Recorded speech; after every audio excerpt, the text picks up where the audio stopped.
What I'd like to do is look at Genesis now. And actually, before we jump into Genesis, we're now going to jump in actually to the text of Genesis. And Genesis is a book of beginnings. And you guys have read it. What I want to do today is just cover the first and second verse. We're going to make great progress. First and second verse, okay? And Genesis 1:1. But before we do that, I want to cover the whole Old Testament in 9 points, okay? There's the whole 9 steps, the whole Old Testament in 9 steps, okay? This is basically I want to do a survey of the whole Old Testament, and then we'll jump into the book of Genesis in the first 2 verses. So 9 steps to the whole big picture. First of all, you have what they call primeval history. Now, what's primeval history? Primeval history is Genesis 1 to 11. It's the time before Abraham. And so that would include what? Adam and Eve, Noah and the flood, the Tower of Babel. Those basically are your big things. Adam and Eve, Noah and the flood, Tower of Babel, all that stuff in the first 11 chapters of Genesis. They call that primeval history, before Abraham. Abraham's date is what? 2000. Okay, in this class, I'm not a big date person, but there's about 5 or 6 dates I want you to know for this class, okay? It's real hard, real hard. Abraham's 2000, okay? Abraham's 2000, we okay with that? Abraham's 2000, I want you to know that date. Abraham's 2000 BC, okay? Then what happens? You have the period of the patriarchs. The patriarchs are Abraham. Abraham, we call him here, Gordon, we call him our father. Our father Abraham, just to give a little promotion there. Our father Abraham, okay? Isaac was his son. Does anybody ever hear of a guy named Yitzhak Rabin? Has anybody ever heard of Yitzhak Rabin? In Israel today, there's a guy, Yitzhak Rabin. Yitzhak means laughter, and you guys pronounce it Isaac, but it's really Yitzhak. It means laughter. So Abraham has a son, Isaac. Isaac's really, to be honest, a pretty minor character. Jacob is big because Jacob's name gets switched to what? Israel, and then he produces what? 12 tribes, okay? So you have Abraham, Isaac, and Jacob, and from Jacob, is that where the 12 tribes of Israel come? Okay, Judah, Levi, Simeon, Ephraim, Manasseh, etc. Jacob, and down to Joseph and things like that. So those are the patriarchs.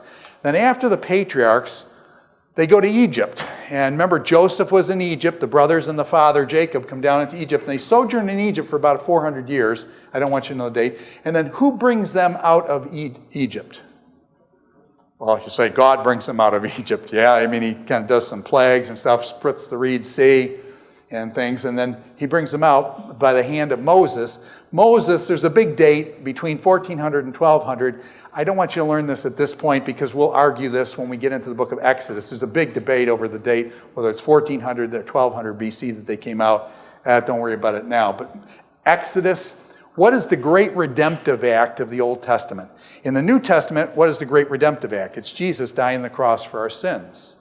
In the Old Testament, the great redemptive act is Moses leading the people out of the bondage of slavery of Egypt into the freedom and going to Mount Sinai to receive God's law. So Moses is the deliverer of the Old Testament, not in the same way Jesus was. But Jesus was Jesus. But Moses was the big guy who led redemption. Now, after they get out of Egypt, they wander in the wilderness for 40 years. Then they go into the settlement in Canaan, and Joshua and Judges, largely Joshua leads them in battle into taking over Jericho. Joshua at the Battle of Jericho.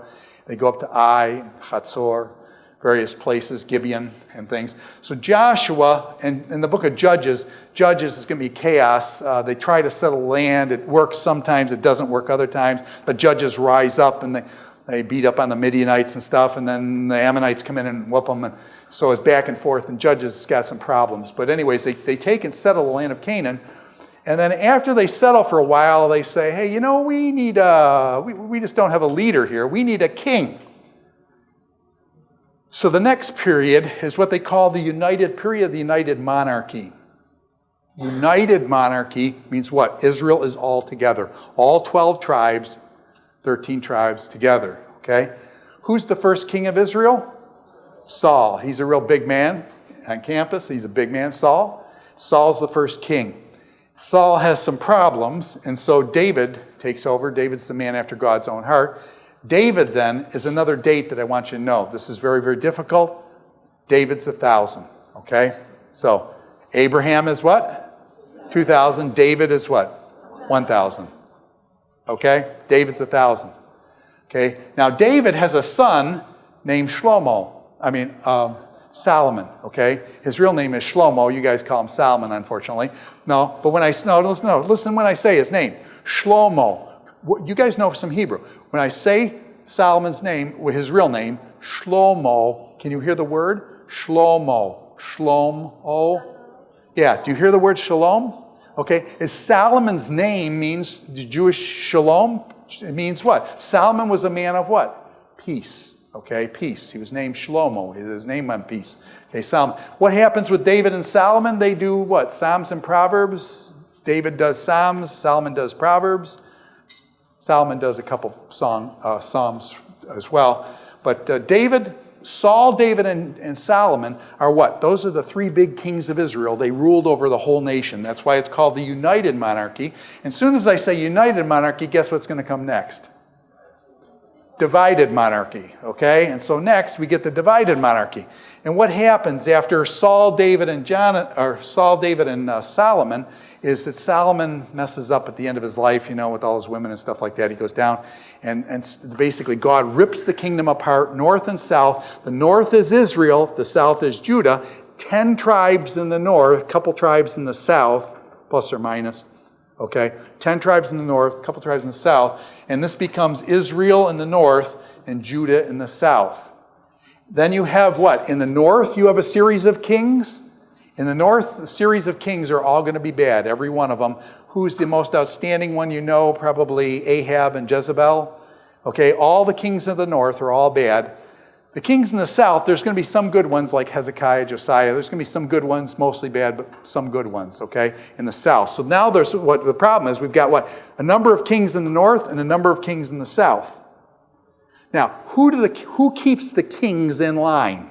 You say, God keeps the kings in line, okay? But how does God keep the kings in line? The God uses what people to keep the kings in line? The prophets. Now, I'm going to teach you the book of prophets. I'm going to teach you the message of the book of prophets. Okay, so here's a summary of the book of prophets, okay? I'm going to do it in one word. This is the message of the prophets. One word. Repent, okay? So the prophet's job is to do what? To go to the king and tell the king to do what? Repent. So the prophet goes up, sticks his finger on the nose, or actually in the nose of the king, and he says what? Repent. And then what's the king do? Who wins, kings or prophets? Yeah, is there some question about that? Okay, let's do, you guys are familiar with the New Testament, and one of the last of the prophets. His name was, and he went up to the king and said, his name was John what was his name? John the Baptist. And he goes up to the king and he says, King, you got this wife and stuff. And he says, what? Repent. And what's the king say? I don't like that. My wife doesn't like that. Your head's gone, man. And so John the Baptist loses. By the way, did Jeremiah do the same thing?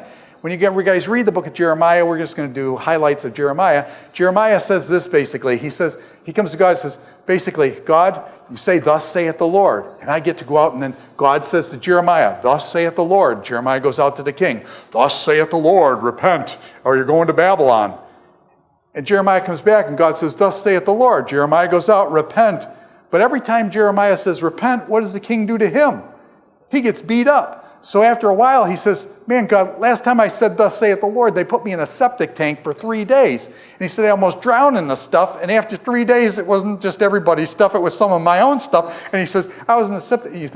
By the way, I'm not making this up. This is the Bible. Okay, maybe you guys haven't read Jeremiah and stuff like that. But what I'm saying is, this is Jeremiah. He almost died in that septic tank. And he comes back to God and he says, oh, God, I just love the septic tank. Let's do it again. No. He comes back to God and he says, hey, can we get out of the septic tank? Maybe we can do a little bit of waterboarding, something that'll be better than a septic tank. I'm sorry. Okay. Let me just straighten up. Okay. Now, the point that I'm trying to make is, he comes back, does Jeremiah come back to God and say, God, I don't like this, because every time I speak in your name, I get beat up. And he comes back to God and he says that. He says that directly to God. He says, man, this is bad, man. Every time I go out there and I say the word of the Lord, I get beat up. And he says, I'm just tired of this. Okay, did the prophets get beat up? Yeah, you hear what happened to Isaiah? Isaiah was fleeing from the king Manasseh, rumor has it. He went in and hid inside the hollow of a tree, right? They found the dude and hiding in a tree. You know what they did? They got out a saw and said, watch this. And they, in half, okay? That's the prophet Isaiah. You say, the great prophet Isaiah, I see the Lord high and lifted. Yeah, saw it in two, man, with the tree that he was hiding in from the king, okay? Is that cool? Now you say, I just want to tell you, did the prophets have a rough life? Okay, so the prophets, do I have respect for the prophets? Should we have respect for these guys? Yes, they put their life on the line, okay? So the prophets do battle with the king. Who wins? I try to show you the king wins. Who wins in the end? Yeah, the prophet turns to the king and says, hey man, you mess with me, you're dead in 2 years, and guess what happens? Or, oh yeah, that's right, when you go out for battle, go out, the Lord bless you, you're going out for battle, good for you, go out for battle, yeah, go do it. God says, in the battle, you're dead. Question, guess what happens? Well, he's dead. Yeah, Ahab, boom, arrow, you're done. So, okay, so let me get off that. Northern tribes. So what happens? The northern kingdom, we've got the northern kingdom of Israel, the southern kingdom of Judah, kind of like the Americas, north and south. Northern kingdom, 10 tribes. Those 10 tribes get carried off to Assyria. Where is Assyria? What's the capital of Assyria? Nineveh. As soon as I say Nineveh, who comes to mind? Jonah and the whale. This is a story behind Jonah and the whale. So they go to Assyria in 722. The northern kingdom, 10 tribes in the north, are hauled off to Nineveh and scattered all over the world. How long have those 10 tribes been scattered? Are they scattered to this day? Tell me, where do most Jews in this world live? New York City. Yeah, it's like New York City, okay? By the way, is that the honest factual truth? That is the honest truth, okay? And the honest truth is, where do the other half of them live? In Israel. And by the way, is there big problems? Are there big problems right on the horizon? Are you going to see, I'm not a prophet like that, and I'm going to walk over here, okay? So we can get out of it. But I just want to tell you, man, is Israel going to have trouble in the next 4 years here? Yeah, no. We say always yes, but are there people developing nuclear weapons right now? And actually, did they just open that nuclear power plant and produce 60 megawatts? And are they upping that nuclear power plant to 1,000 megawatts shortly? And it's already producing now. Just, what was it? Was it 2 days ago, yesterday, 2 days ago, that was announced? Iran is producing this stuff. Question, had they already said that they're after the destruction of Israel? Yes, okay. And I fear that you're going to see this while the time that you're at Gordon here, that you're going to see something like that happen. And by the way, I'm not just making this up. I mean, how should I say, I'm really into studying this stuff and things. It's really, really bad. This is, I don't know. My guess, I don't know. My guess is you're going to see God do stuff that's incredible. Because question, will God let his people totally be destroyed? No. And so there's going to be something spectacular. My guess is, okay, let me get off. That was all conjecture. You understand that. But, okay, the northern tribes, are they scattered till this day? Did the Bible say that the northern tribes would be gathered back together? After 3,000 years almost, have the Jews been gathered together back again? The Bible predicted that they would be gathered back, and sure enough, that's what happened in 1948. You had to wait like a couple thousand years for this to happen. Is God's word flawless? Will what God said happen? And it had to wait 2,000 years. By the way, can you tell me about another country that was scattered for 2,000 years that came back to be a country again? Tell me another one, please. How many countries have we had do that? Yeah, right. Israel. So, what happens next? The southern kingdom, now the northern kingdom has been taken away to Syria, 722. The southern kingdom is Judah, and now what's the deal with the southern kingdom of Judah? Its capital is in Jerusalem, and in 586, the Babylonians come in and they destroy the temple in 586. Who built this temple? Solomon builds the temple for about 1,000, just after 1,000. And in 586, the Babylonians come in. Do they totally, absolutely level the temple? They totally, absolutely level the temple. They haul the ark out the sea, this big, humongous bronze sea. They cut it up into pieces, and the whole thing is absolutely leveled, okay? They go to Babylon. By the way, who goes to Babylon? A guy named, what was his name, that liked the lions and dens? Daniel, Shadrach, Meshach, and Abednego, Ezekiel, all that takes place in Babylon. Now, by the way, did Jeremiah the prophet tell them they were going to Babylon, but did Jeremiah also tell them they were only going to be there for 70 years? And so guess what happens? After 70 years in Babylon, they come back, the return, the Aliyah. Ezra, Nehemiah, and Esther, and you got the stories of the great coming back. The Jews are freed from Babylon, and they then return to the land. And by the way, Nehemiah builds the walls. Zerubbabel and some of these guys build the second temple. Why is the second temple important? The first temple was destroyed. The second temple gets built. Why is the second temple so important? Who comes into the second temple? Jesus. This is the temple. These guys are involved in the building of the second temple. Jesus will come into that. Destroy this temple, and in how many days?